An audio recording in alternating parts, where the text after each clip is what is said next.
this is Katherine with Less is Best, where having less and spending less helps us live our very best lives. And today I'm going to share with you how I set up my third grade classroom. I'm going to share some organizational tips, how to get started, how I organize my library, all of those things. This is my 10th year teaching 10 times setting up a classroom, so I can't wait to share all of my tips and tricks with you. Let's get started. Here is my classroom upon arrival. I am teaching in the same classroom as last year, so I was actually able to leave all of my things in the classroom over the summer, which was really, really nice. I did not have to take anything home.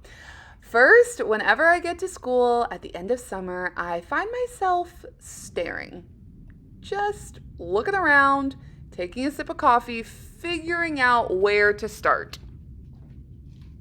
And after staring for about 5 to 10 minutes, I get started. So right now I am just taking the sheets off of the big pieces of furniture. This is what I use to kind of cover my things over the summer and just keep everything together. These are the closets that students will use to put their backpacks and lunch boxes in. So right now I'm just starting to move some furniture around.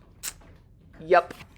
Moving furniture by yourself is so awkward. Anyways, I am just moving the smaller pieces to start, and then I will move the big pieces, but I like to have a big open floor to move furniture at the beginning. Now I'm going to move the bigger pieces, and with the help of a couple coworkers, the space is really starting to come together. So now it's time for me to start working on my library. I have an entire YouTube video that I will link for you right here on how I packed up my classroom at the end of the school year, and sorting through the books was a big part of my pack up process. This makes it so easy to set up my library. Literally all I'm doing is just going through, grabbing the series, putting it in the correct bin, and moving right along.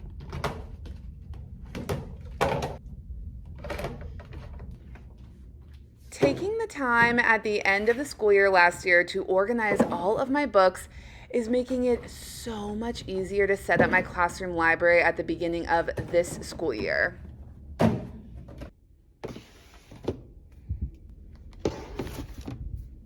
So now I am just putting some of my favorite beginning of year books out on display.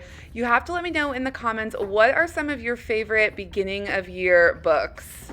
Now for the final touch of a nice little area rug, and the library is done. It is all set up. Guys, that was literally the fastest I have ever set up my classroom library. Wow, I love it. Now I am putting up our alphabet. I find that even in third grade, we are still using the alphabet to double check ABC order and letter formation, uppercase and lowercase, all of the things.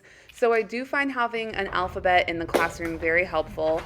The next thing I'm doing is setting up my bulletin board. This is the easiest way to set up a bulletin board by yourself. Just roll up the butcher paper, smooth it out, staple it as you go. So easy, so fast.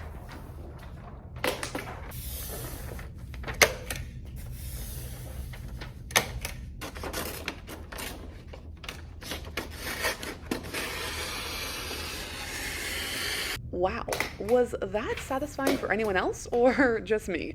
Now I am putting up the border and the bulletin board is done. Now it's time for me to organize my teacher supplies. I use a kidney table as my teacher desk because I only really keep my laptop on it and some pens and paper clips. The rest of my teacher supplies are kept on this bookshelf right behind the kidney table. These are the supplies that I use most frequently, so I want them really easy to access. Whiteboard erasers, hole puncher, stapler, tape, post-it notes, index cards, all of those things I use all the time. This is the best purchase I have ever gotten from the Container Store. I will link it down below. I also have an entire video on how I organize my teacher desk. I keep my Inside Recess games on a shelf, and honestly, I don't have that many because I just went through and donated a ton because during Inside Recess, they just want to go on their computers anyways. Here is our classroom library.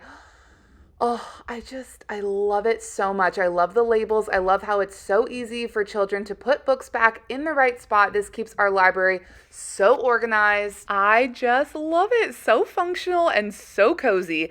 Here are the math manipulatives that I put out. I only put out the manipulatives that go with our very first math unit. The rest of this is used for storage. We're going to use those binders for poetry and language arts.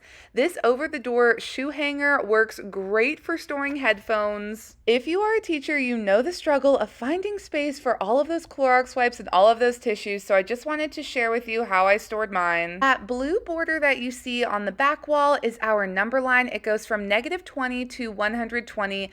I will link it for you down below. Here is our finished classroom. I hope this video helped you set up your classroom or gave you some organization ideas. Thank you so much for watching and have a great school year.